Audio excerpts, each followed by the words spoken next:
Bonjour. Oui, bien sûr,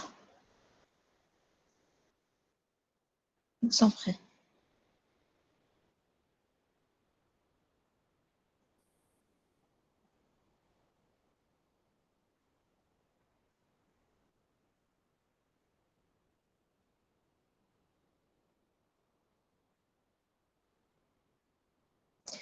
Je vais vous envoyer le support de cours après, que ce soit les PPT ou le support de cours en PDF.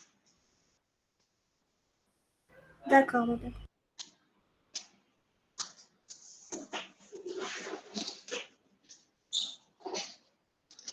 Donc, on va tout de suite commencer le cours. Donc, les techniques de l'information et de la communication, ça concerne les réseaux et le web. Dans le premier chapitre, on verra des définitions concernant les techniques de l'information et de la communication.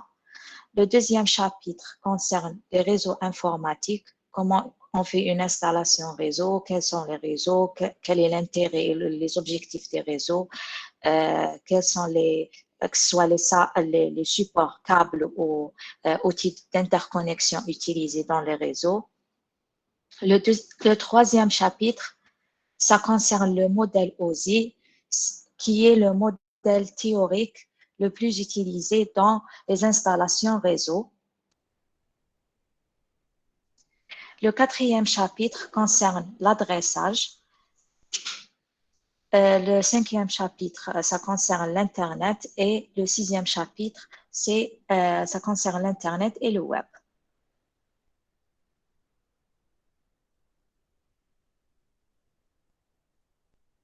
Donc, premier chapitre, c'est des définitions.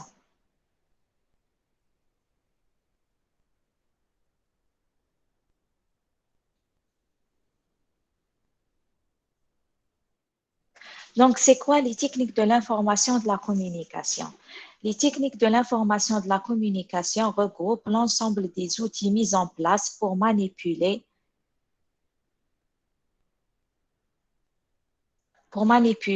traiter, produire, faire circuler, transmettre, modifier et échanger de l'information et permettre une meilleure diffusion de l'information, de conserver l'information, présenter l'information sous forme vocale, image ou des données contenues dans des signaux de nature optique, électromagnétique ou acoustique. Donc, c'est quoi les techniques de l'information et de la communication? Ça regroupe l'ensemble des outils et techniques qu'on utilise pour la manipulation de l'information, c'est-à-dire tout ce qui est manipulation veut dire les ordinateurs, les laptops, euh, les tablettes, les téléphones portables, le traitement de l'information, que ce soit un logiciel de traitement ou un outil matériel utilisé pour le traitement, la production de l'information, par exemple l'imprimante qui est utilisée pour produire des documents, faire circuler, transmettre, c'est-à-dire les réseaux pour circuler les données et l'information d'un endroit à un autre et permettre une meilleure diffusion de l'information, de conserver l'information à travers les supports de stockage, que ce soit les supports de stockage hardware comme les disques durs ou les supports de stockage sur le cloud, c'est-à-dire sur des serveurs. L'information utilisée par les techniques de l'information et de la communication peut avoir différentes formes. Ça peut être des images, comme ça peut être des vidéos, des textes ou des sons.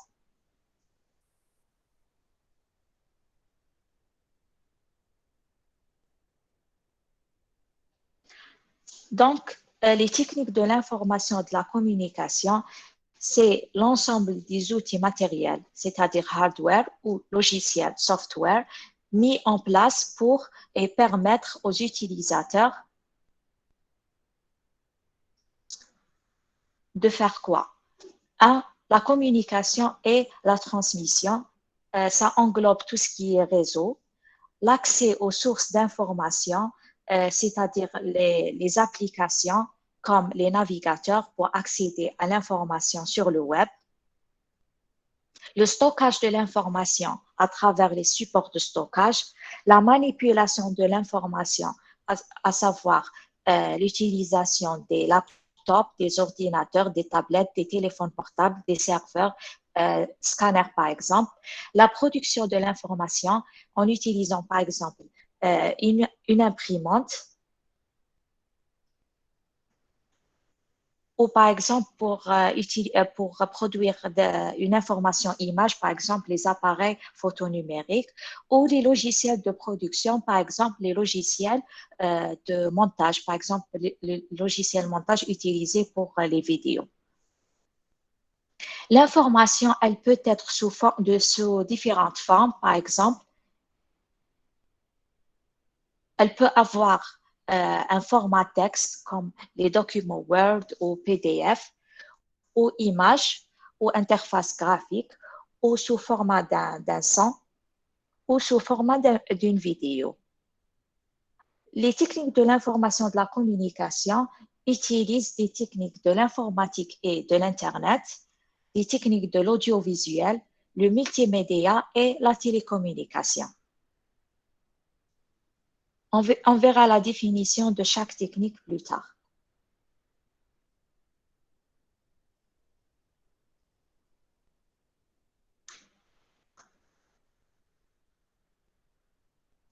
Donc, en résumé, les techniques de l'information et de la communication, ce sont, oui, oui,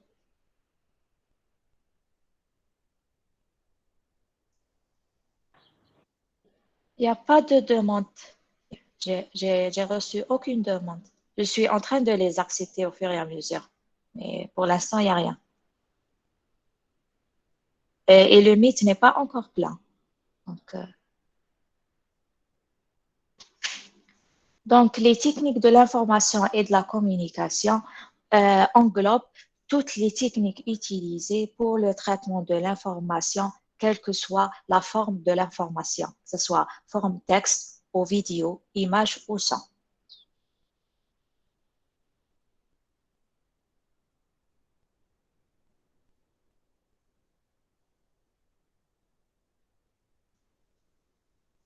Donc, les techniques de l'information et de la communication sont présentées dans trois grandes catégories, qui sont la téléinformatique et la science des méthodes, des techniques, des équipements permettant l'échange d'informations numériques entre plusieurs systèmes informatiques, incluant Internet, serveurs et réseaux.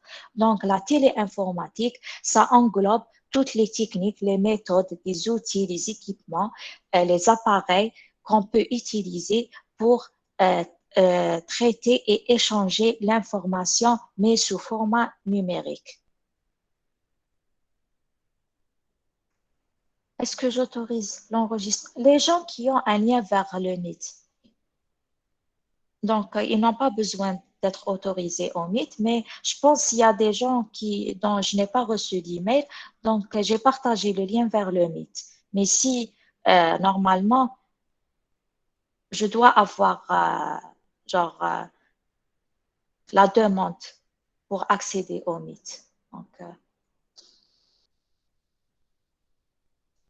Donc, la téléinformatique, c'est tous les outils et les techniques et les appareils utilisés pour échanger et traiter l'information, mais cette information doit être sous format numérique, c'est-à-dire sous format binaire, des 0 et des 1, c'est-à-dire sous format d'un numérique.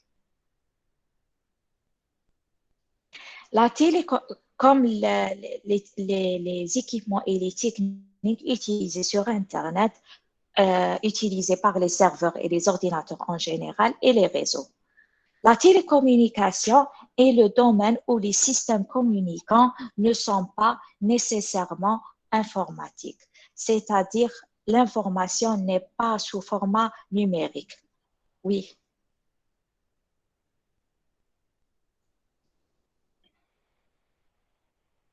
Oui, bien sûr, j'ai dit que je peux autoriser l'enregistrement. Je vous en prie.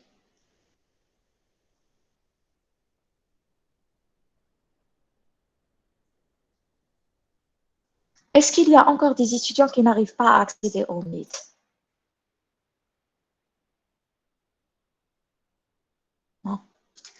Donc, la télécommunication, c'est tous les équipements, les outils, les appareils et les méthodes et techniques utilisées pour échanger et traiter l'information, mais qui n'est pas sous format numérique. En général, l'information, elle est sous forme de signal analogique, comme les techniques et les systèmes utilisés dans les centres d'appel, dans la téléphonie mobile et dans le système GPS.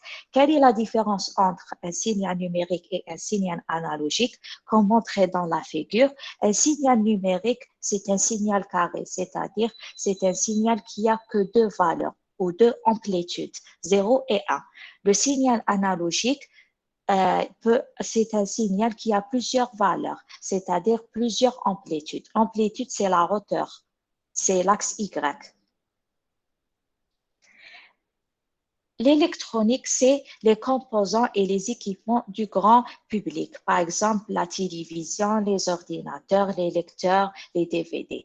Je vous donne un exemple où les trois systèmes sont utilisés. La téléinformatique, la télécommunication et l'électronique. Par exemple, dans les réseaux.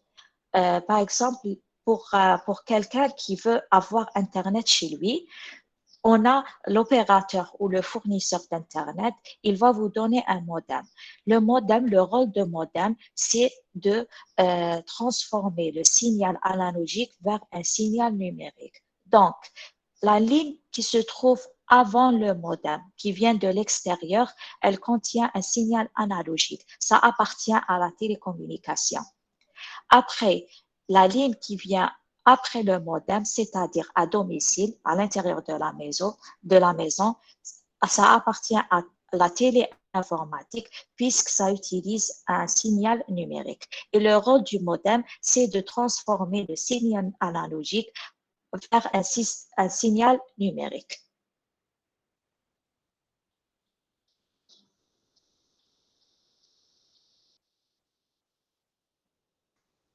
Donc, l'objectif recherché par les technologies de l'information et de la communication.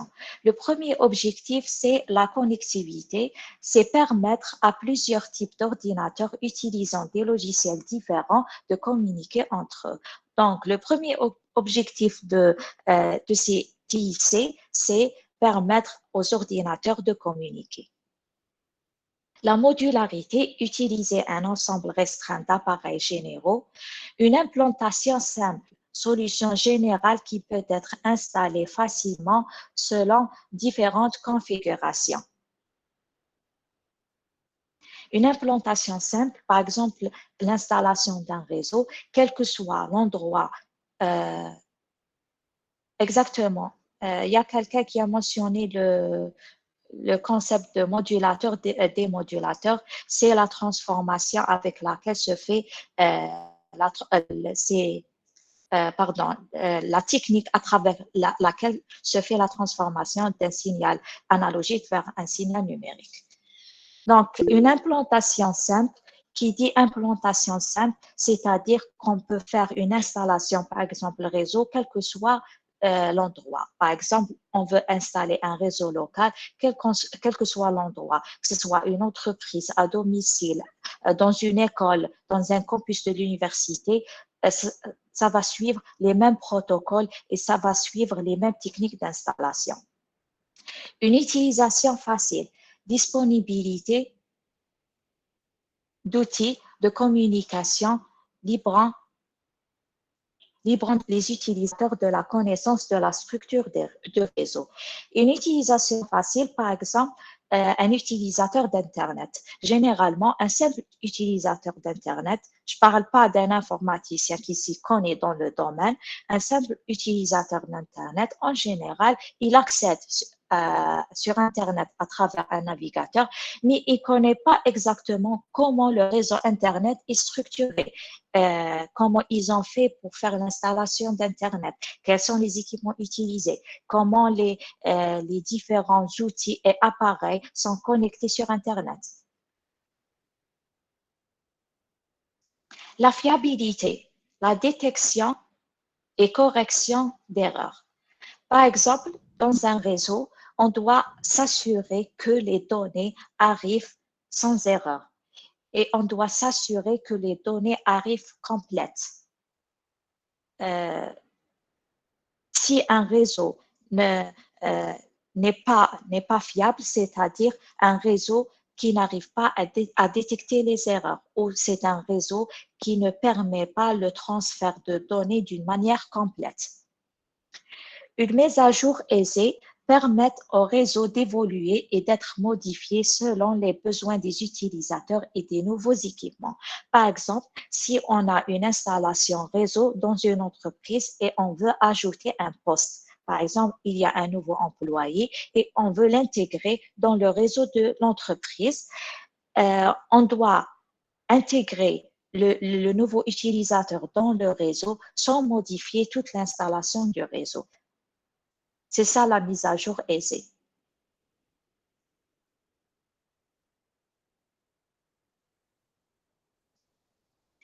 Les composants des techniques de l'information et de la communication. Il y a deux grandes parties qui composent les techniques de l'information et de la communication. La partie matérielle, qui dit la partie matérielle, dit PC portable ou desktop, les télévisions, les téléphones portables, les tablettes, les appareils photo, les robots. Il y a aussi des stations de travail. Une station de travail, c'est toute machine capable d'envoyer des données vers le réseau. Par exemple, un PC, un Mac, un terminal. Plus tard, on va voir en détail qu'est-ce qu'une station de travail et quelle est la différence entre une station de travail et un PC portable et un serveur. Un serveur, généralement un serveur, c'est un ordinateur très performant. La deuxième partie qui compose les techniques de l'information et de la communication, c'est la partie logicielle, tout ce qui est système d'exploitation, à savoir, par exemple, pour les ordinateurs ou les desktops Windows, pour les ordinateurs Mac, on a le système d'exploitation Macintosh, on peut avoir des systèmes d'exploitation comme Linux. Sur les serveurs, on peut avoir des systèmes d'exploitation orientés serveurs, par exemple, Windows Server ou CentOS, qui est une distribution de Linux. Les logiciels d'application et d'utilisation des différents composants matériels. Logiciels d'application, par exemple, le logiciel d'application pour accéder au web, on a le navigateur. Les réseaux Internet et mobiles.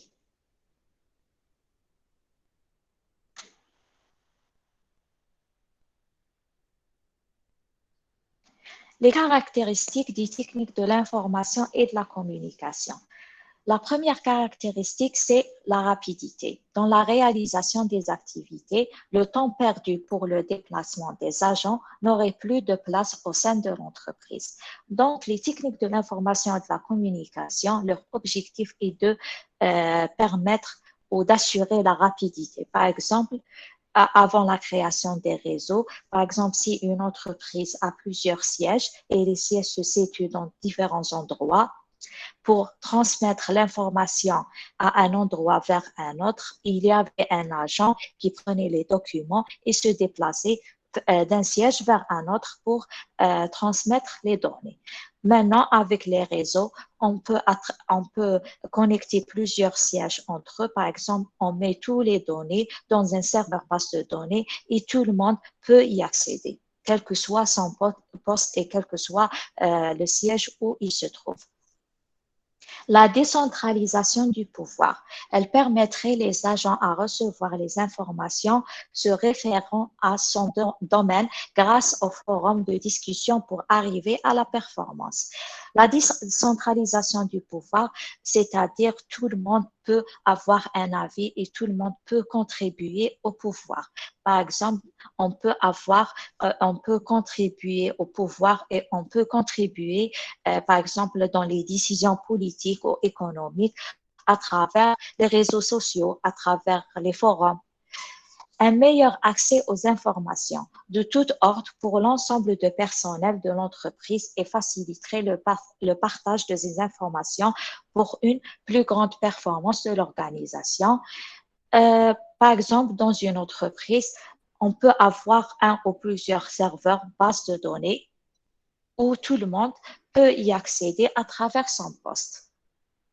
Donc, on facilite l'accès à l'information et même l'échange d'informations, puisqu'une donnée sur un serveur peut être modifiée par le premier employé et le deuxième employé peut facilement consulter la modification sur le serveur à travers le réseau.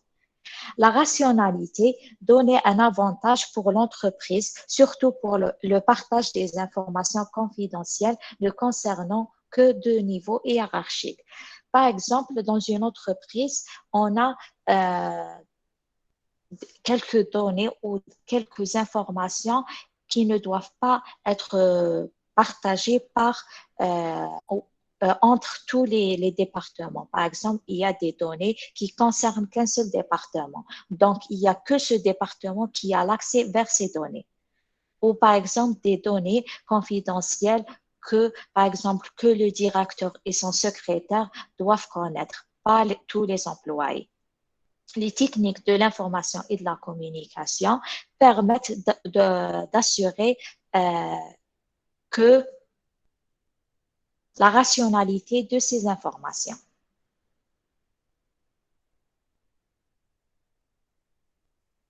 La mondialisation, parce que l'activité de l'entreprise n'est pas seulement locale ou régionale, mais internationale grâce au tissu mondial de l'information qui participe dans l'activité de la mondialisation économique. Donc, les techniques de l'information et de la communication permettent la mondialisation. Par exemple, si on a plusieurs entreprises, ou par exemple, plusieurs banques qui se trouvent dans différents pays, les techniques de l'information et de la communication permettent à ces banques de communiquer entre elles. La répartition, l'information circule entre un nombre très élevé de stations avec une excellente qualité.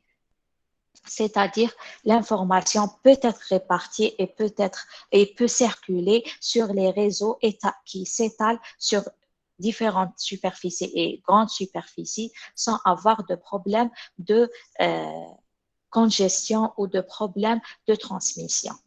L'intensité, on peut transmettre et se recevoir des informations dans n'importe quel temps et dans n'importe quelle région. Par exemple, si par exemple, quelqu'un sur Internet a besoin d'accéder à une information, il peut y accéder quel que soit l'endroit où il se trouve et quel que soit le temps. Il peut accéder le jour ou la nuit, quel que soit l'horaire.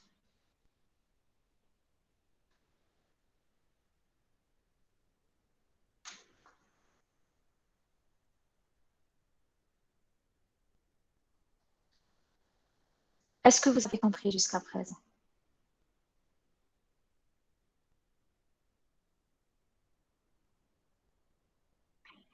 Ok.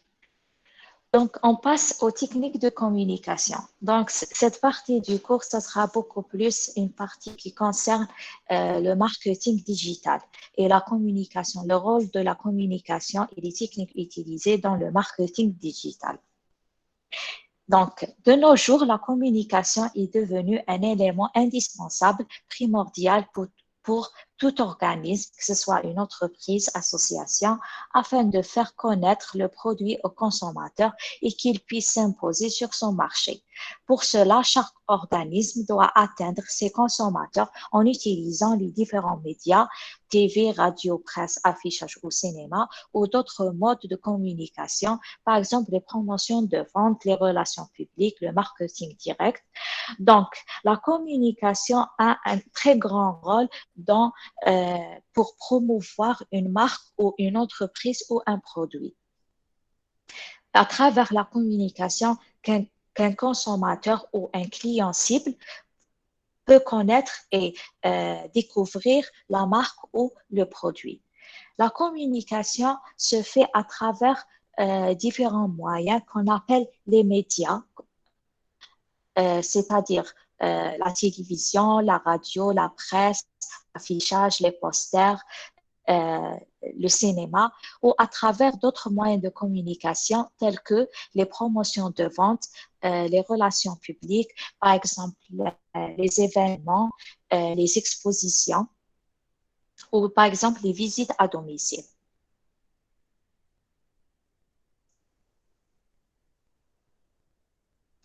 Donc, c'est quoi le concept de la communication?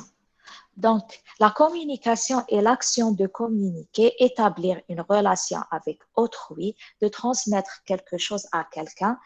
Elle peut aussi se rapporter à l'ensemble des moyens et techniques permettant la diffusion d'un message auprès d'une audience plus ou moins vaste et hétérogène, ou l'action pour quelqu'un ou une organisation d'informer et de promouvoir son activité auprès d'autrui, d'entretenir son image par tout procédé médiatique. Donc, la communication, c'est l'acte de établir une relation avec autrui. Généralement, une entreprise, elle établit une relation avec les consommateurs ou les clients cibles.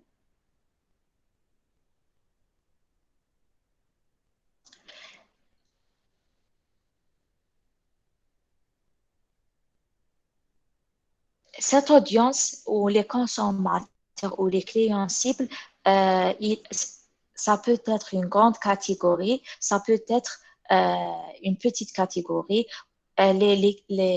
L'audience peut être, ils ont peut-être des intérêts différents, peut-être ils ont des intérêts en commun. Ça peut être un groupe de personnes hétérogènes ou homogènes. Le rôle de la communication, c'est de faire connaître ou informer les consommateurs par l'existence et euh, promouvoir le produit ou la marque. Les principes de la communication: le fait de communiquer nous permet de faire connaissance avec le monde qui nous entoure, d'influencer la vie des autres, de connaître ce qu'ils attendent de nous et vice-versa, de savoir dans quel cadre social, professionnel, économique nous nous trouvons, de nous détendre et rire et échanger. Donc, l'objectif de la communication en général, c'est soit pour connaître quelqu'un, pour influencer sur des gens, pour pour communiquer des informations, que ce soit dans le cadre professionnel ou social ou économique, ou juste pour se détendre et rire et échanger.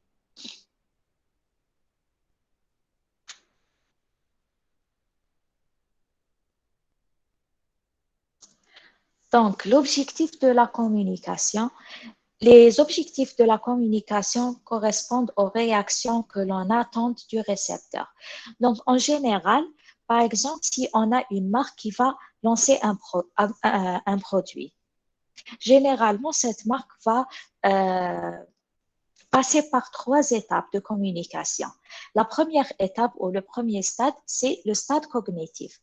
La communication a pour but la prise de conscience, l'attention, la notoriété et l'information au sujet d'une marque, un produit, une idée, un service, par exemple.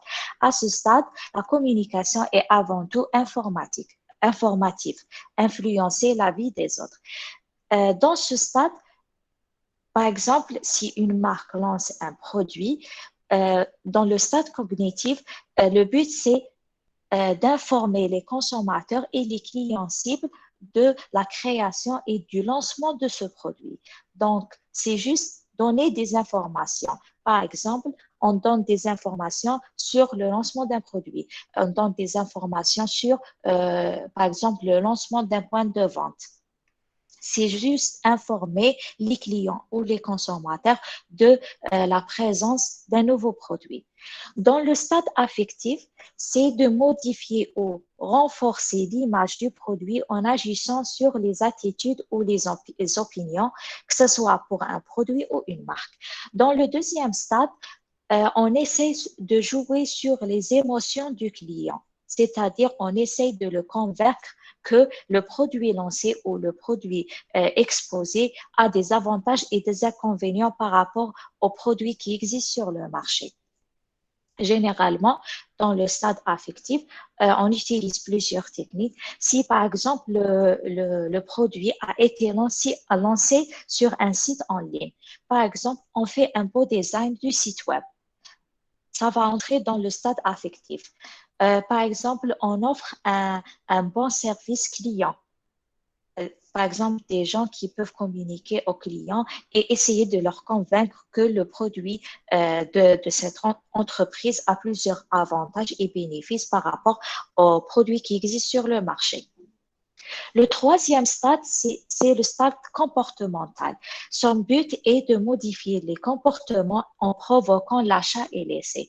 Donc, le dernier stade de la communication d'un produit ou une marque, c'est le stade comportemental.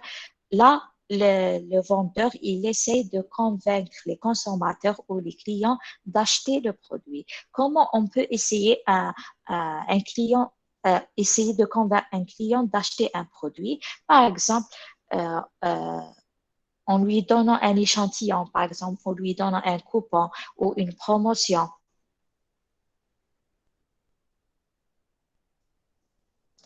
Donc, en résumé, la communication dans le marketing en général passe par trois étapes qui sont l'étape cognitive, c'est-à-dire faire connaître le produit ou la marque, par exemple en annonçant l'ouverture d'un point de vente, en annonçant le lancement d'un produit, par exemple, ou en annonçant le lancement d'une marque, d'une entreprise. La deuxième étape, c'est le faire aimer ou le stade affectif. Dans ce stade, on essaie de jouer sur les émotions du client en essayant de le convaincre à acheter le produit, en essayant convaincre que le produit correspond à ce client, correspond à ce qu'il cherche, correspond à son désir. Dans les techniques utilisées, on trouve les services clients, avoir un bon service client, ou par exemple, si le produit est vendu en ligne, on peut faire un beau design du site web. La troisième stade ou la troisième étape, c'est le faire agir ou le stade comportemental. Par exemple, ici, on essaie de convaincre les clients d'acheter le produit. Par exemple, si on est dans un magasin de vêtements, on trouve par exemple la vendeuse ou le vendeur qui essaie de convaincre les clients d'acheter le produit en leur proposant d'essayer le vêtement. Ou par exemple, dans un magasin pour parfums, par exemple, qui vendent des parfums, en général, ils nous offrent des échantillons pour essayer le parfum. C'est pour convaincre le client, quand il revient la prochaine fois, d'acheter le parfum ou par exemple en offrant des bons de réduction ou faire par exemple des promotions. Par exemple, maintenant dans le Ramadan, on trouve par exemple des supermarchés qui font des promotions sur des produits. Ça leur pousse à acheter.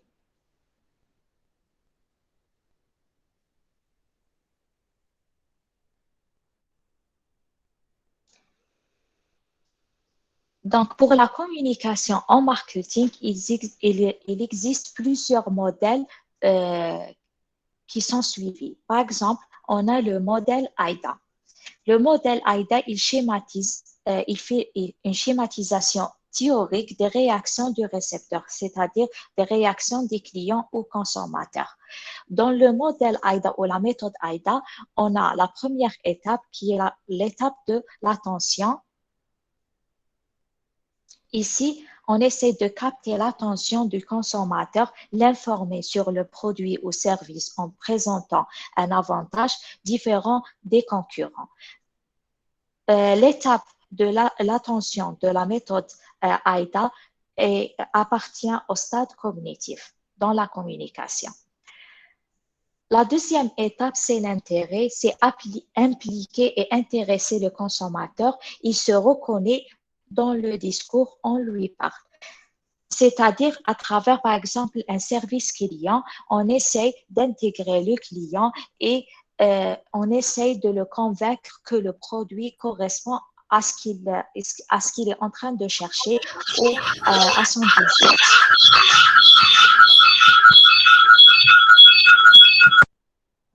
S'il vous plaît, éteignez vos micros. Donc, l'étape de l'intérêt de la méthode AIDA entre dans le stade affectif du modèle de communication. La troisième étape, c'est le désir, c'est donner envie grâce aux bénéfices que le consommateur va retirer en utilisant le produit ou le service. S'il vous plaît, éteignez vos micros.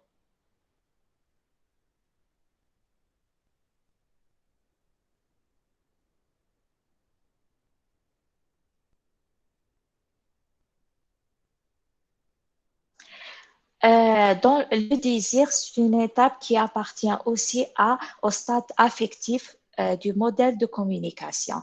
Par exemple, euh, dans la troisième étape, qui est le désir de la méthode AIDA, on trouve par exemple, on essaie de montrer les avantages et les inconvénients, surtout les avantages et les bénéfices du produit par rapport à d'autres produits qui existent.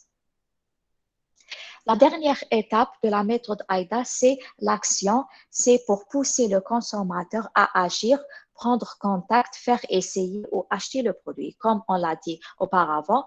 C'est-à-dire, par exemple, si le vendeur essaie de proposer au client d'essayer le produit, par exemple, euh, il y a des produits, par exemple, où l'essayage peut se faire sur place, mais par exemple, il y a des produits où l'essayage peut se faire sur longue durée. Et si, par exemple, l'acheteur ne veut pas acheter ce produit, il peut le rendre. Donc, l'action, ça appartient au stade comportemental de modèle de communication.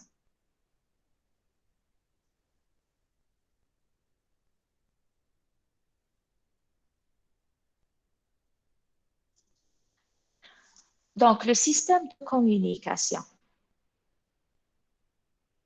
En général, un système de communication contient des concepts suivants. On a le premier concept qui est l'émetteur. L'émetteur, c'est celui qui envoie le message, qui l'écrit, qui parle, qui envoie l'information. En général, l'émetteur, c'est soit une entreprise, soit une collectivité, soit une association, soit une marque. Le récepteur, c'est celui qui reçoit le message, qui le lit, qui l'entend. En général, le récepteur, c'est un client ou un consommateur ou un client cible, c'est-à-dire un client qu'on veut cibler. Le message, c'est l'information transmise selon une certaine forme, ce qui est écrit ou ce qui est dit. Donc, le message, c'est l'information qu'on veut transmettre de l'émetteur vers le récepteur. Par exemple, dans le lancement d'un produit, généralement, le message, l'émetteur informe le récepteur du lancement du produit, il cite ses avantages et qu'est-ce qu'il a d'exceptionnel par rapport à d'autres produits. C'est ça le message. Le référent, c'est le sujet du message, ce dont on parle. Généralement, le message, c'est sous forme de quoi l'information est transférée. Par exemple, sous forme texte, sous forme vidéo et sous forme d'image ou par exemple publicité sous forme de vidéo. Le référent, c'est le topic ou le sujet de message, c'est-à-dire ça concerne par exemple un produit. C'est ça le référent. Le canal de transmission ou le support de transmission,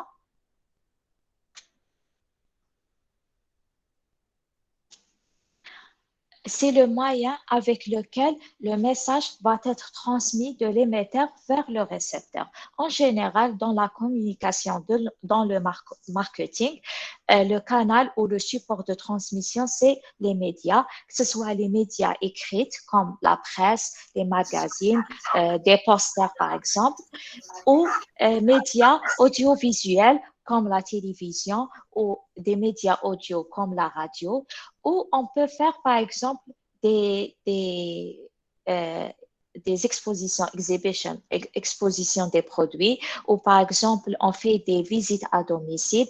Par exemple, on trouve des marques, surtout pour les produits de nettoyage et tout, ils font des visites à domicile. Par exemple, ils viennent à domicile et ils exposent leurs produits, ils le montrent aux clients, ils permettent les clients de l'essayer.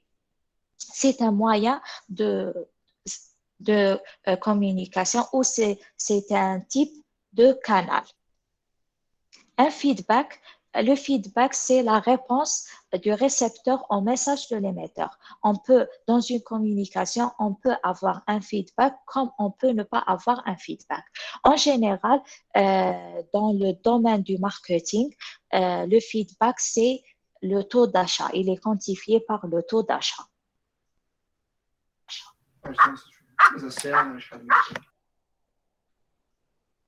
Est-ce que vous avez des questions jusque-là?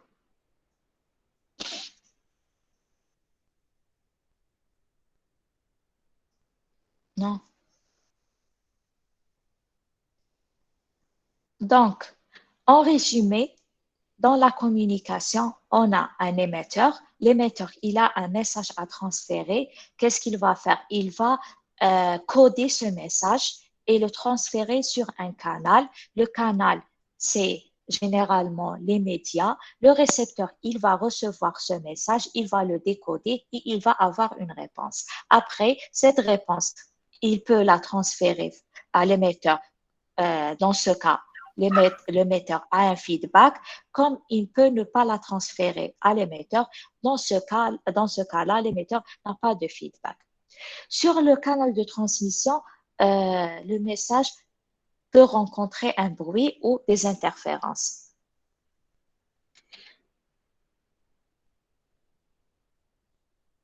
Donc, les éléments de la communication, on a les partenaires de la communication qui sont l'émetteur qui transforme le message en signaux, c'est-à-dire il le code et l'envoie sur le canal pour que le récepteur le réceptionne.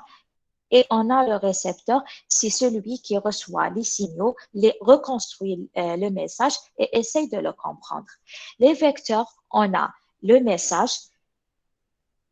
L'émetteur, il va émettre un message qui va tenter de coder le plus parfaitement possible. Comment faire généralement le codage, comment il est fait? Par exemple, on a un émetteur, on a deux Chinois qui veulent communiquer, un émetteur chinois et un récepteur qui est chinois. Et ils veulent par exemple que leur message ne soit pas, compris par les autres Chinois. Qu'est-ce qu'ils vont faire? Ils vont coder par exemple le message en chinois, par exemple, ils vont le traduire en anglais et transmettre. L'émetteur va traduire le message du chinois vers l'anglais. Il va transmettre le message sous format, par exemple, texte en anglais vers le récepteur et le récepteur va le décoder à travers la traduction de l'anglais vers le chinois. Mais si le récepteur ne connaît pas la clé ou ne connaît pas, s'il vous plaît, éteignez vos micros, s'il vous plaît.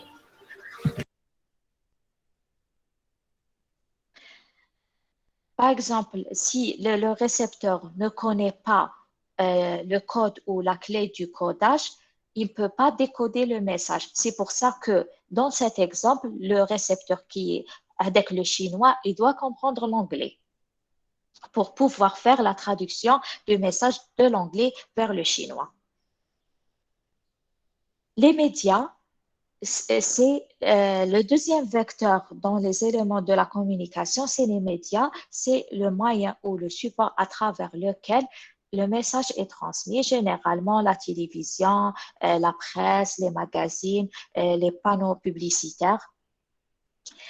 Les fonctions, on a le codage, c'est la traduction du message en un ensemble structuré de signifiants, et le décodage, c'est une interprétation du récepteur. La réponse, c'est l'avis du client. Après, la réponse peut être transmise à l'émetteur à travers un feedback, comme le récepteur peut ne pas transmettre sa réponse ou sa réaction au message, donc il n'y aura pas de feedback.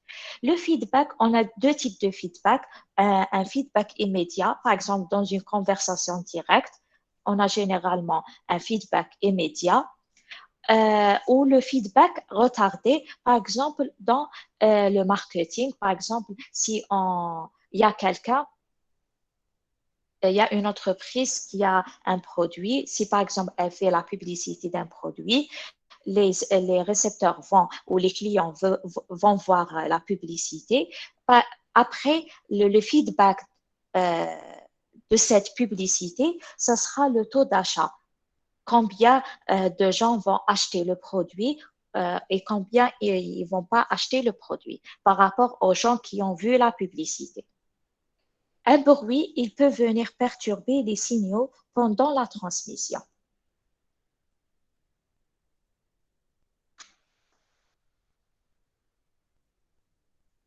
Les types de communication. Pour les types de communication, on a principalement deux types. La communication institutionnelle, qui consiste à communiquer sur l'image de la marque, de l'entreprise ou de l'institution. Elle se réalise par la publicité, le mécénat, le parrainage et le sponsoring. La communication commerciale ou de produits, il s'agit de mettre en avant les caractéristiques, les performances et les avantages du produit dans une communication crédible et cohérente. Donc, quelle est la différence entre la communication institutionnelle et la communication commerciale? C'est que dans la communication institutionnelle, ça concerne beaucoup plus une entreprise ou une marque. C'est l'image, c'est promouvoir l'image de l'entreprise ou de la marque dans sa globalité. Alors que la communication commerciale, ça consiste qu'un seul produit, c'est-à-dire promouvoir, montrer les caractéristiques et les performances et les avantages d'un produit, pas d'une marque ou d'une entreprise en entier. Les schémas de la communication. La communication interpersonnelle se déroule entre deux parties. Il s'agit d'une communication où un émetteur va transmettre son ou ses messages à un destinataire. Il peut éventuellement attendre un feedback. S'il vous plaît, éteignez vos micros.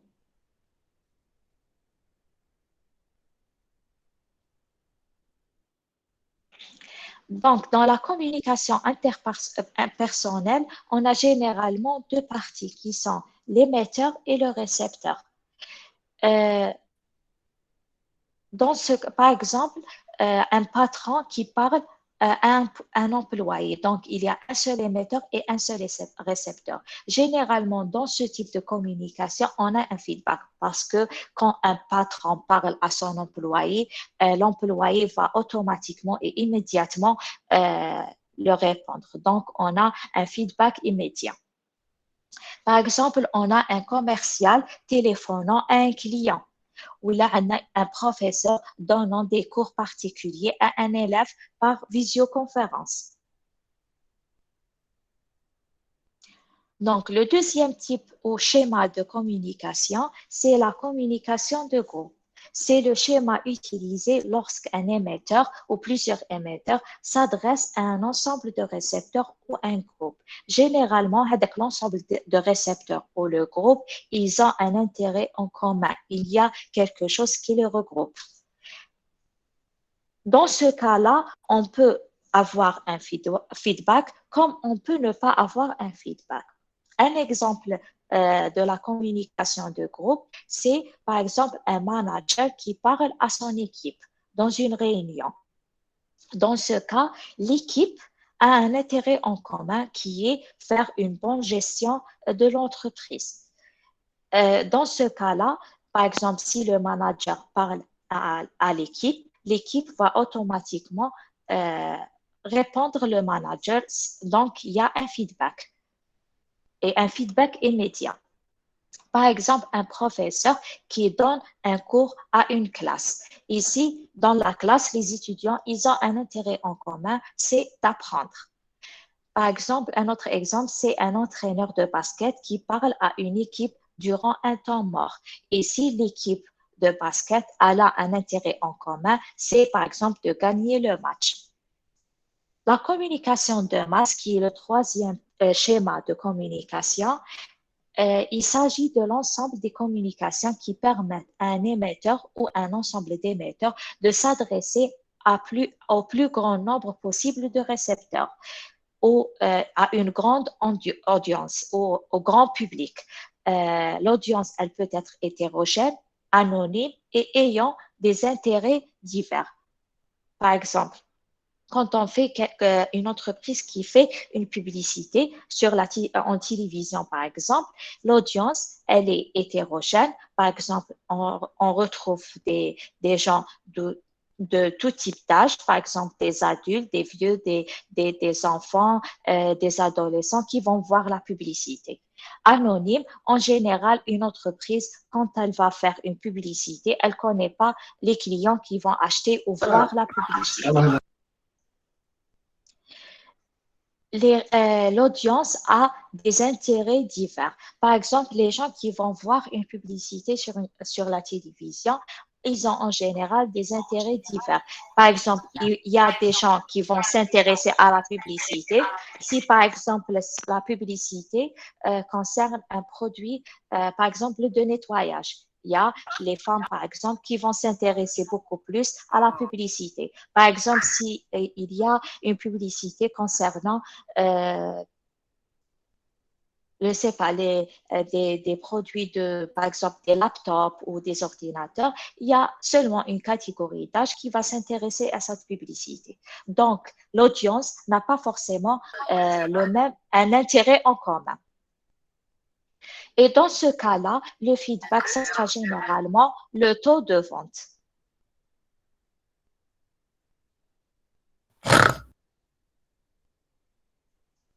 Donc, médias et multimédia. C'est quoi un média? Un média est un moyen impersonnel permettant une diffusion large et collective d'informations, quel que soit le support d'information. S'il vous plaît, éteignez vos micros. Un peu de respect.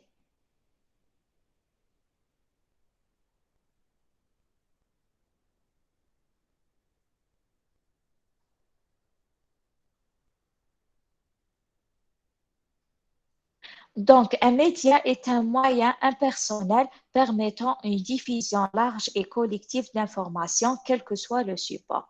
Donc, un média en général, c'est un support de transmission ou de diffusion de l'information. Et généralement, l'information, elle est collective et il y a une grande quantité d'informations. Le média peut être des messages écrits, presse ou, par exemple, magazine, édition, affichage publicitaire, poster, des panneaux publicitaires. Ça peut être de la télédiffusion, câblée ou satellitaire, par exemple la télévision. Ça peut être des projections cinématographiques, par exemple les films, les documentaires, la publicité. Ça peut être des réseaux Internet comme les sites d'information, par exemple les réseaux sociaux, les spams. Euh, Par contre, les multimédias, c'est autre chose. Les multimédias, c'est l'ensemble des techniques et des produits qui permettent l'utilisation simultanée et interactive de plusieurs modes de représentation de l'information. Par exemple, le multimédia, généralement, c'est les techniques ou un produit où on utilise plusieurs représentations de l'information. Euh, on utilise l'information sous format texte, sous format vocal, sous format d'image, sous format, par exemple, vidéo. Par exemple, un type de multimédia, c'est les jeux vidéo, parce que dans les jeux vidéo, on utilise plusieurs formats de représentation de données.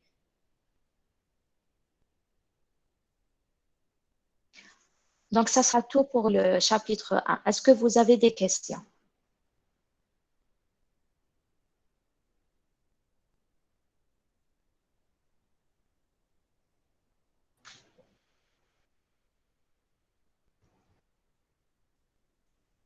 Vous n'avez pas de questions?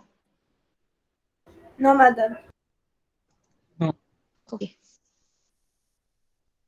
Vous avez tout compris? Madame, Oui. l'étape l'étape d'information.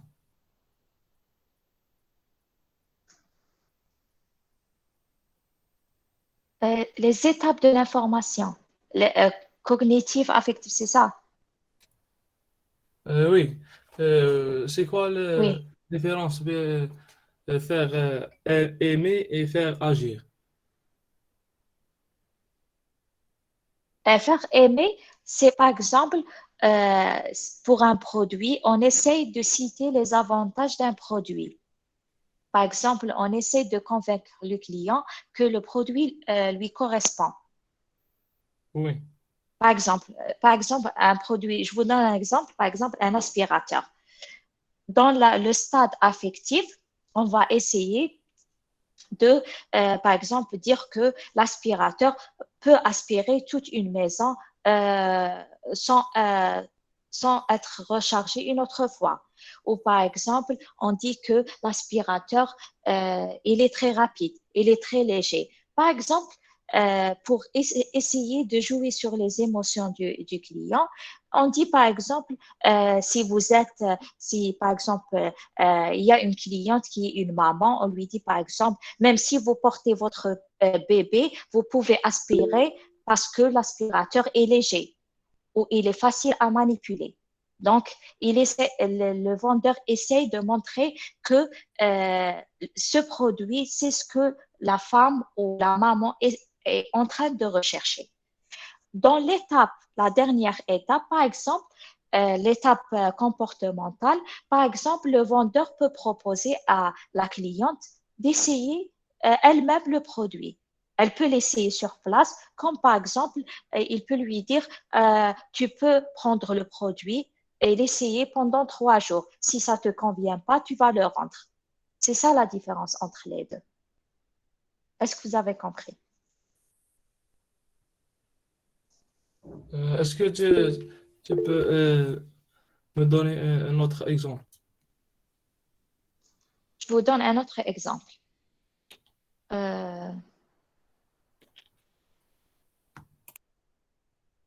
Par exemple, pour une voiture, pour quelqu'un qui veut acheter une voiture, il part dans une agence, le vendeur lui montre la voiture.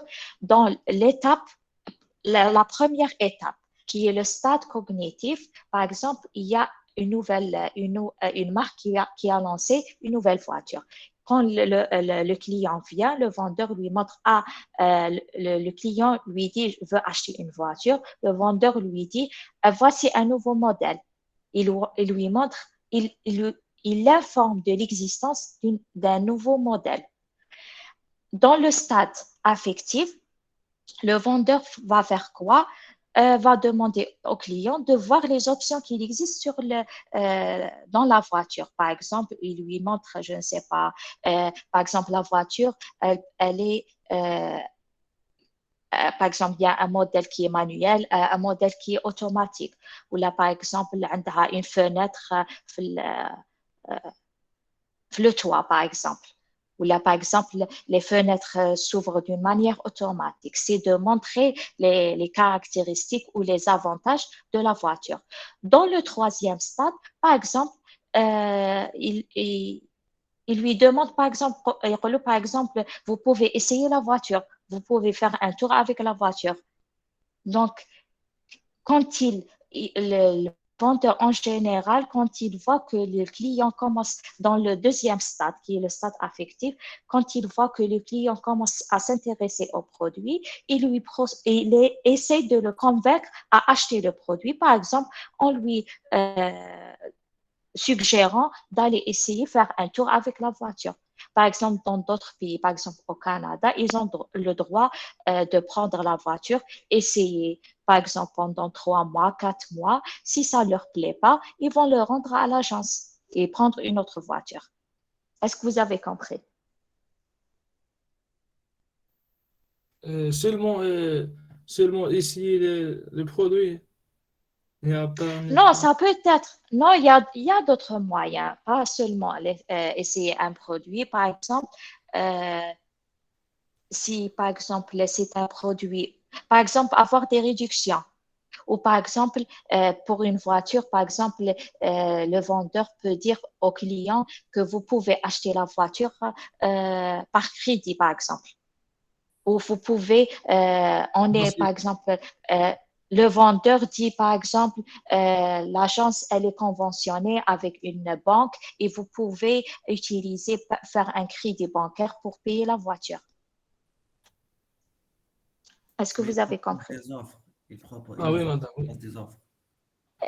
exactement des offres, des promotions. Il donne un échantillon si c'est un produit où on peut donner un échantillon. Par exemple, un vendeur de tissus, il peut donner un échantillon.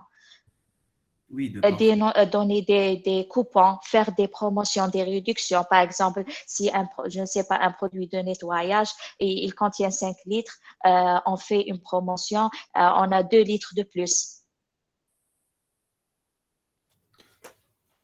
Oui, madame, j'ai compris. Merci beaucoup. Je vous en prie. Est-ce que vous avez d'autres questions?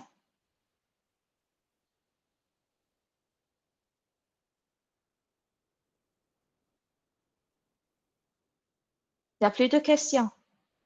Oui, madame. OK. Donc, le chapitre 1, c'était juste un chapitre de définition. C'est pas l'objectif du module. Je dis pas que ce n'est pas l'objectif du module, mais c'était juste des définitions. Le reste du programme, du module, les autres chapitres, ce sera beaucoup plus technique. باش ما تقولوليش madame Sehfeda comme les autres sections on dit que est-ce que c'est un module de Hfada ou c'est un module de réflexion et tout. Et ben juste pour vous informer que les prochaines séances ce sera des séances sur les réseaux, sur le web, ce sera beaucoup plus des trucs techniques, pas de définition.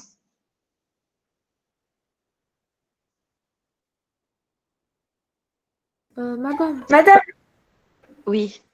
vous pouvez nous envoyer le PDF aujourd'hui? Je ne vais pas vous envoyer le PDF aujourd'hui, je vais combiner les deux chapitres parce qu'aujourd'hui, je sais qu'on ne va pas finir le deuxième chapitre. Donc, la prochaine séance, je vais vous envoyer le chapitre 1 et chapitre 2, le PPT et le PDF. Et on n'a que 2 séances. Non, bien sûr que non. Je veux dire, la prochaine semaine, on va sûrement finir le chapitre 2. Je vais vous envoyer le chapitre 1 et chapitre 2 ensemble. Ok. On aura des séances jusqu'à presque fin mai. Je pense que l'arrêt de cours pour vous, les L1, sera fin mai. Donc, on aura des séances jusqu'à fin mai. madame, السوجي حيكون en ligne. Oui, l'évaluation sera en ligne. Sera en commun avec les autres sections.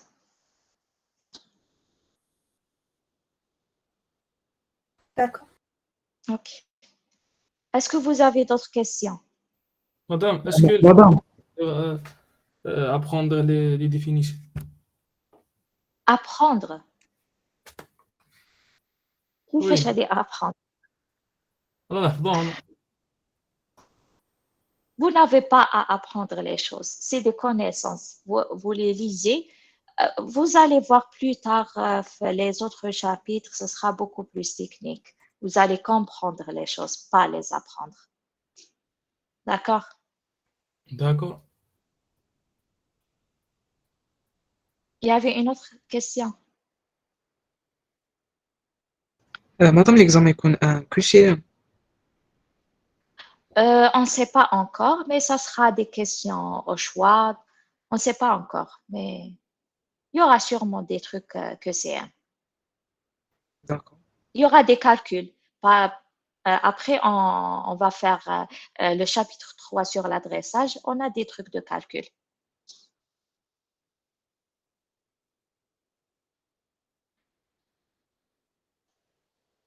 Donc, on va commencer le deuxième chapitre qui se porte sur les réseaux informatiques.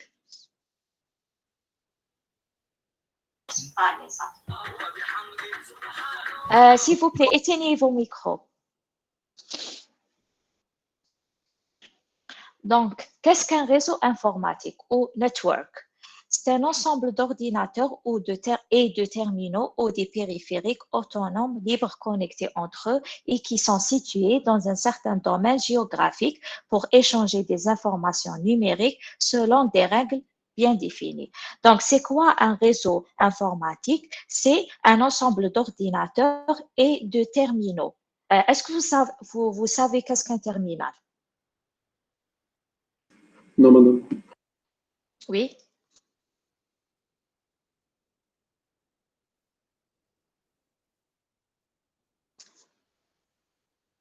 Non, madame, non, c'est bon. Il n'y a pas quelqu'un qui sait qu'est-ce qu'un... Bon, un terminal, c'est une association minimale de trois ou deux périphériques qui sont un périphérique de saisie, généralement le clavier, et un périphérique de sortie, généralement le moniteur ou l'écran. Donc, on peut ajouter un autre périphérique de pointage, par exemple la souris. Donc, un terminal, c'est l'association minimale de ces trois périphériques. Généralement, un terminal ne contient pas une unité de traitement de l'information. Il ne contient pas un processeur, il ne contient pas une unité d'exécution de programme.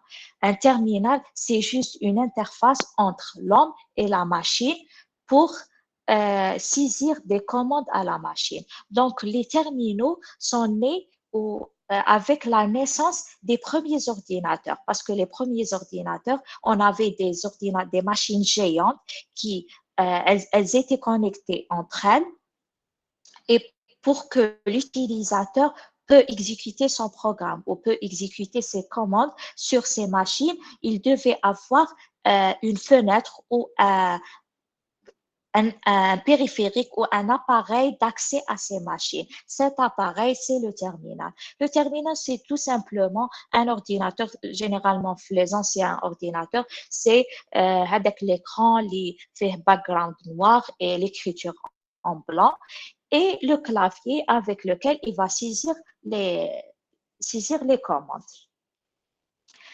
Généralement, le terminal il est connecté à un ordinateur qui est l'unité centrale de traitement.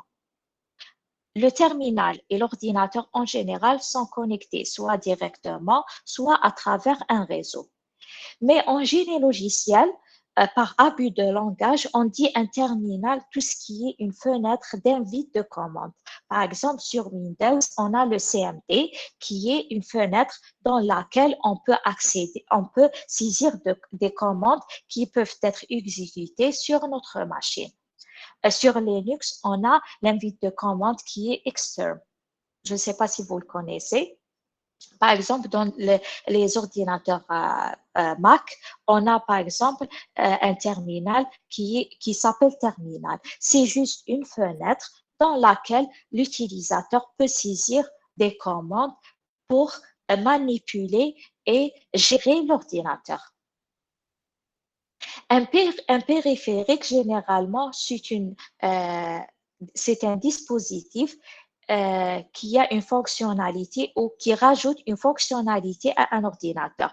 Par exemple, les périphériques d'entrée qui sont le clavier, le scanner, la souris. On a les périphériques de sortie, par exemple, le moniteur ou l'écran pour l'affichage. On a l'imprimante qui est aussi un périphérique de sortie. Et on a, par exemple, des périphériques d'entrée-sortie, par exemple, les imprimantes multifonctions, les firmes scanner, imprimantes. Si, par exemple, on a deux ordinateurs et ces deux ordinateurs sont connectés entre eux, que ce soit à travers un câble, un support filaire, c'est-à-dire un câble, ou à travers un support non filaire, c'est-à-dire un Bluetooth ou la Wi-Fi. Donc, les deux ordinateurs Hadoop forment un réseau. Donc, un réseau, c'est la connexion de deux ordinateurs au minimum. La mise en réseau, networking, c'est la mise en œuvre des outils et des tâches permettant de relier des ordinateurs afin qu'ils puissent partager des ressources. Donc, la mise en réseau, c'est juste l'installation du réseau. C'est comment la disposition des périphériques est faite, comment le câblage et l'interconnexion entre les ordinateurs ou les périphériques dans un réseau est faite.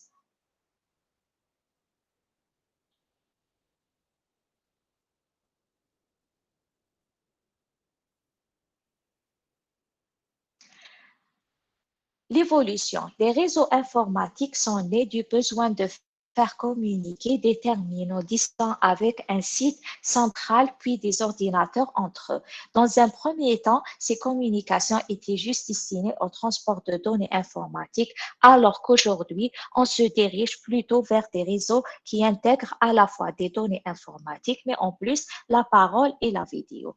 Donc, la naissance des réseaux était déclenchée avec la naissance des premiers ordinateurs, par exemple, parce que dans les premiers ordinateurs, c'était des unités de traitement qui étaient géants. On avait besoin d'interconnecter ces ordinateurs entre eux, mais on avait aussi besoin de connecter ces ordinateurs avec un terminal pour que l'utilisateur puisse y accéder.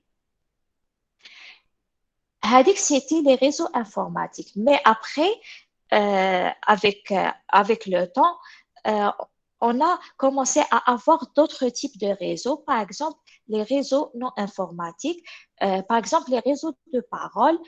Un exemple des réseaux de parole, on a la ligne téléphonique. La ligne téléphonique, c'est un réseau de parole ou un réseau vocal. Par exemple, la télévision, c'est un réseau vidéo. Parce que la télévision se fait à travers des câbles et à travers les satellites. Donc, c'est un réseau vidéo. Un réseau s'appuie sur deux notions fondamentales qui sont l'interconnexion qui assure la transmission des données d'un nœud à un autre et la communication qui permet l'échange des données entre processus. Donc, c'est quoi l'interconnexion? C'est tout simplement le câblage, c'est-à-dire comment les appareils et les périphériques sont connectés entre eux sur un réseau, mais d'une manière physique. C'est-à-dire les câbles qui se trouvent et les outils d'interconnexion qu'on va voir plus tard, par exemple les routeurs, les switches et le hub, pour connecter les ordinateurs entre eux. La communication, c'est la connexion logique, c'est-à-dire comment les ordinateurs ou les périphériques communiquent entre eux, c'est-à-dire généralement la communication entre applications qui se trouvent dans chaque ordinateur. Plus tard, on va voir le modèle OSI. Le modèle OSI, c'est le modèle théorique utilisé pour la communication dans un réseau. Le modèle OSI, on a 7 couches. On verra quelles sont les couches qui interviennent à l'interconnexion, c'est-à-dire les couches qui interviennent dans la communication physique, et quelles sont les couches qui interviennent dans la communication logique, c'est-à-dire entre applications. Donc, l'application, généralement, a un processus ou un service qui est en arrière-plan. Un processus, c'est un programme qui est en cours d'exécution. Donc, qui fait les processus des applications vont communiquer entre eux.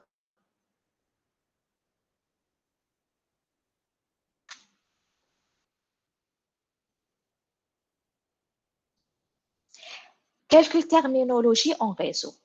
On a la première terminologie qui est le serveur, qui est un dépositaire qui fournit des services autour des données. Le serveur, c'est une centrale d'une fonction spécifique, service de base de données, de calcul, de fichiers, de mails, etc. Donc, c'est quoi un serveur? Un serveur, c'est un ordinateur, que ce soit un ordinateur très performant ou un simple desktop ou la laptop, mais il doit fournir des services qui sont autour des données. Quelle est la différence entre un serveur et un simple ordinateur? Le serveur, il fournit des services. Quels sont les types de services qui existent? Par exemple, on a les services web. Par exemple, une personne qui fait une recherche, par exemple sur Google, sur un moteur de recherche, elle utilise une application qui est le navigateur, soit Google Chrome ou Firefox Mozilla ou Safari sur Mac. Pour faire la recherche, pour avoir la page web, à travers Internet, on va accéder à un serveur qui est appelé le serveur web. Le serveur web, il héberge les pages web. Le serveur web va transférer une réponse à l'utilisateur qui est la page web. Il va visualiser la page web de l'utilisateur. Donc, on a un serveur qui héberge ou qui contient les sites web. عندنا un serveur, par exemple, de courrier électronique. Un exemple d'un serveur de courrier électronique, par exemple, Gmail. Gmail, c'est l'application client avec laquelle l'utilisateur peut accéder à son courrier électronique. Mais Gmail est hébergé par un serveur qu'on appelle un serveur de messagerie ou un serveur de courrier électronique, puisque Gmail appartient à Google, donc le serveur HADEC, il appartient à Google. Par exemple, on a un serveur de base de données. Par exemple, dans une entreprise, en général, on a un seul serveur ou là, plusieurs serveurs. Donc, les serveurs dans lesquels on stocke les données de l'entreprise et tout le monde peut y accéder.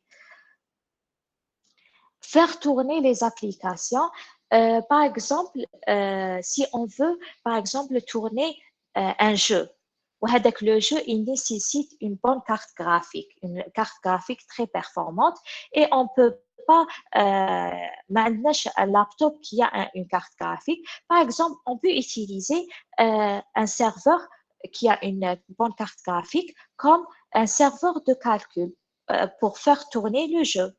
Ou là, par exemple, pour exécuter une application, ou là, pour exécuter un programme, un algorithme. Donc, tous les services en ligne, que ce soit la musique, par exemple l'application Spotify, ou là l'email qui m'a l'application Gmail, ou là les vidéos sur YouTube, ou là par exemple les images et tout, ou les vidéos sur Instagram, sont gérées et hébergées par des serveurs. Par exemple, l'application Spotify, elle a ses propres serveurs pour héberger la musique et pour la gérer.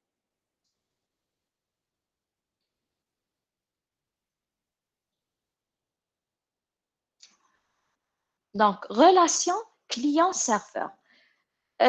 Avant de voir la relation client-serveur en informatique, par exemple, oui, on peut voir la relation client-serveur. Par exemple, dans un restaurant, il y a un client qui rentre, il dit à le serveur, le client va faire une requête, il va demander de la nourriture. Le client, qu'est-ce qu'il va faire? Plutôt, le serveur, qu'est-ce qu'il va faire? Il va ramener la nourriture et la donner au client. Donc, ici, le client, il fait une requête, ce qui est la demande de la nourriture. Le serveur, qui est un être humain, il va fournir le service. Son service, c'est quoi? C'est de ramener la nourriture au client. Et le client va consommer le service. Donc, la même chose en informatique, la relation client-serveur. On a, par exemple, un client. Par exemple, vous êtes un utilisateur de l'application de messagerie Gmail. Vous êtes des clients. Vous allez utiliser l'application. Par exemple, vous voulez envoyer un email. Quand l'opération ou le processus d'envoyer un email, vous allez faire une requête vers un serveur qu'on appelle le serveur messagerie, le serveur qui gère et héberge la messagerie de Gmail. Et le serveur va vous fournir un service qui est de envoyer avec l'email que vous avez écrit. La même chose dans, par exemple, une recherche web. Par exemple, sur un navigateur, le navigateur, on appelle un navigateur une application client pour accéder au web. L'utilisateur va, à travers le navigateur, faire une recherche. Il va, par exemple, essayer d'accéder à un site web. Donc, il va faire une requête. Le site web où il est hébergé, le serveur plutôt, où il est hébergé le site web, va vous renvoyer la réponse qui est la page web et va vous visualiser la page web. Est-ce que vous avez compris la relation client-serveur? Oui, madame. Ok.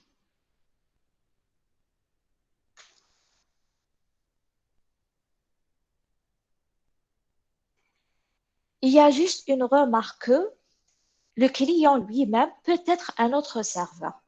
Le client il est capable d'être un terminal ou là un laptop ou là un desktop ou là un autre serveur. Un exemple, par exemple, si on fait une recherche sur un navigateur, on ouvre le navigateur, on fait une recherche sur le moteur de recherche, par exemple, d'un site web. On entre l'URL d'un site web, on va pour avoir la page web.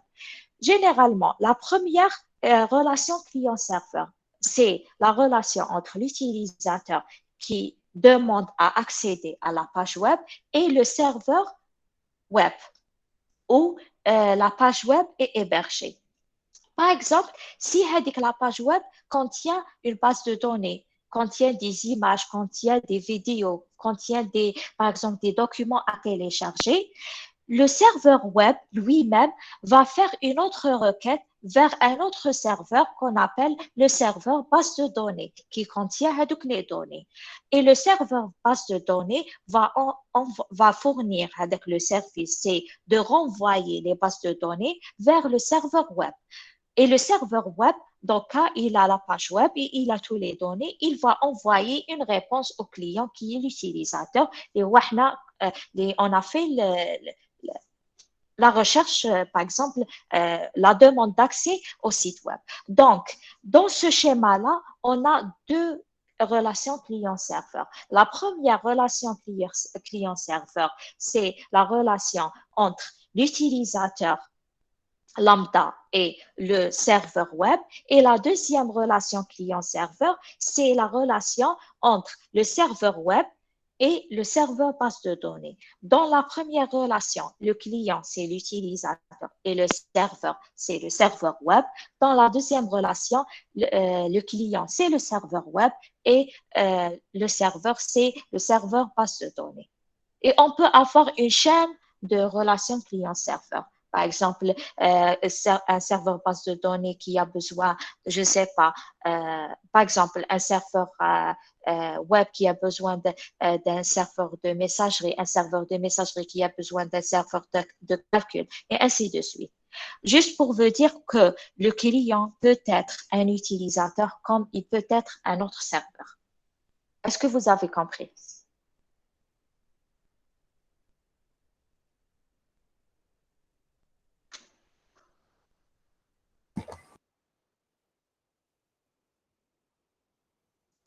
Donc, en général, le serveur, on le trouve par exemple dans une entreprise et tout. Le serveur, c'est un dispositif très petit. Par exemple, les images le serveur, c'est le tiroir. Il est représenté par un seul tiroir. Là, on a plusieurs serveurs.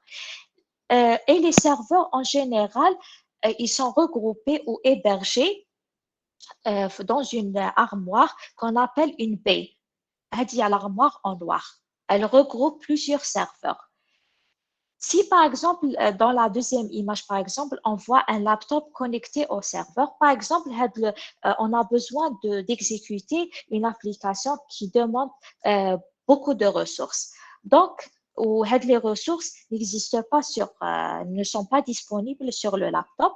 Qu'est-ce qu'on va faire? On va connecter le laptop à un serveur, que ce soit à travers un câble, une connexion filaire, ou à travers un Wi-Fi, c'est-à-dire à travers un réseau.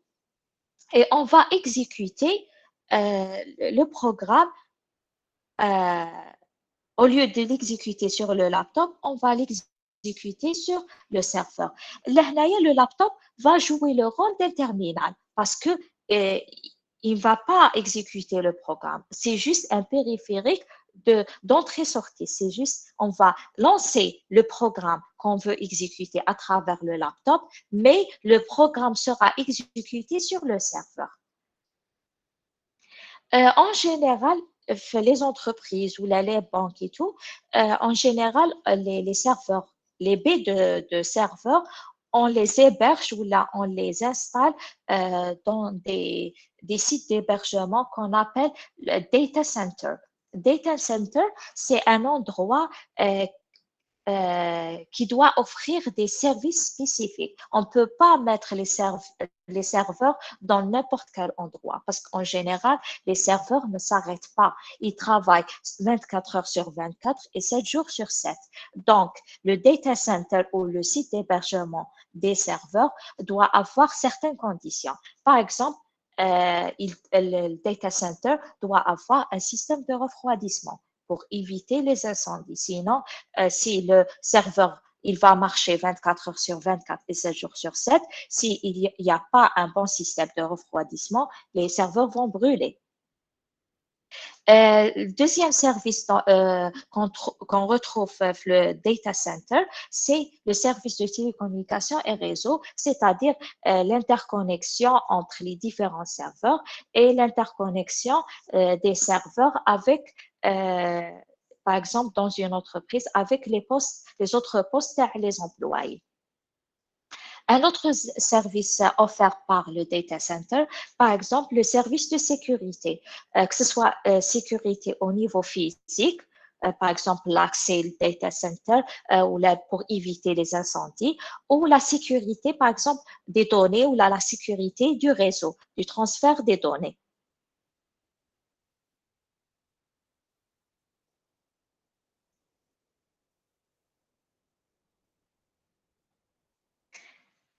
La deuxième terminologie utilisée dans les réseaux, c'est les Madame, stations. Oui. Pardon, mais la section 10, on a maintenant un TPP érotique. On va finir juste ce diapo. C'est le dernier diapo et on va s'arrêter. Ok. Donc, la station de travail, c'est toute machine capable d'envoyer des données. Généralement, une station de travail, c'est un ordinateur, c'est un PC, mais dédié à une fonctionnalité spécifique. Par exemple, une station de travail d'un architecte ou une station de travail d'un ingénieur ou une station de travail d'analyse financière. Généralement, dans une station de travail, l'ordinateur est un peu plus performant. En plus de ça, on trouve des applications dédiées à ce métier. Par exemple, pour un architecte, on retrouve des applications dédiées à l'architecture. Un nœud dans un réseau, c'est un point de connexion qui reçoit, crée, stocke ou envoie les données sur les réseaux. Ça peut être une station de travail, un serveur, une imprimante ou toute entité qui a une adresse avec un numéro unique. Donc, un nœud, un réseau, c'est n'importe quel périphérique, que ce soit un ordinateur, une imprimante, un terminal. L'essentiel, il doit participer au réseau. Soit il va recevoir des données, ou là il va envoyer des données, ou là il va, par exemple, stocker des données qui met le serveur base de données. En général, dans tous les cas, un réseau, chaque élément ou là, chaque nœud d'un réseau, il a une adresse unique qu'on appelle une adresse IP. L'adresse IP, c'est une adresse logique qu'on attribue à chaque périphérique le réseau pour l'identifier. Et on a un autre type d'adressage, un autre type d'adresse, l'adresse physique ou l'adresse MAC. En général, on la retrouve les cartes de communication ou les cartes réseau. Par exemple, deux ordinateurs différents, chacun a sa carte réseau. La carte réseau, on ne peut pas trouver, par exemple, deux ordinateurs qui ont la même adresse MAC. L'adresse MAC, elle est propre à chaque carte réseau. Elle est donnée par le fournisseur. Un paquet, c'est la plus petite entité ou unité d'information pouvant être envoyée sur le réseau. Un paquet contient en général l'adresse de l'émetteur, l'adresse du récepteur et les données à transmettre. Donc, on verra le modèle aussi, la donnée, chaque couche, elle sera segmentée, c'est-à-dire elle sera divisée. La couche réseau, elle sera divisée en une entité qu'on appelle un paquet. Ou un paquet en général, c'est un segment de données plus l'adresse de l'émetteur et l'adresse du récepteur. Généralement, c'est l'adresse IP ou l'adresse logique. Le débit, c'est la mesure de quantité de données numériques par bit transmises par seconde. C'est-à-dire, le bit, c'est la métrique utilisée pour quantifier la quantité de données, généralement en bits, transmises une unité de seconde. Les réseaux homogènes, c'est tous les ordinateurs, c'est les réseaux où tous les ordinateurs et les périphériques et les logiciels sont du même constructeur ou le même fournisseur. Par exemple, le réseau homogène AppleTalk. Le réseau homogène AppleTalk, c'est un réseau où les ordinateurs, les logiciels, le câblage, les outils d'interconnexion sont tous du même fournisseur qui est Apple. Par exemple, on trouve les PC Apple avec un système d'exploitation Macintosh. Les câbles utilisés sont de Apple, les routeurs, tout ce qui est support d'interconnexion et les d'Apple. Ça, c'est un réseau homogène. Un réseau hétérogène, c'est un réseau où les ordinateurs, le câblage et les outils d'interconnexion ne sont pas, et les logiciels ne sont pas du même fournisseur. Par exemple, on retrouve généralement, les entreprises, on retrouve des réseaux Win. Les ordinateurs, par exemple, c'est de la marque Dell ou la HP avec des systèmes d'exploitation Microsoft Windows, avec un serveur, par exemple, un serveur MSI, avec un système d'exploitation, par exemple, CentOS, qui est une distribution de Linux. On a une imprimante qui est de la marque Epson, par exemple. Les périphériques et les logiciels utilisés sur le réseau ne sont pas du même fournisseur. Ne sont pas, par exemple, fournis par Apple ou par Microsoft. Généralement, de nos jours, on retrouve beaucoup plus des réseaux hétérogènes. Et il y a des protocoles spécifiques pour permettre aux réseaux hétérogènes de communiquer entre eux. Est-ce que vous avez des questions? Non. Tout est clair? Donc, vous avez tout compris.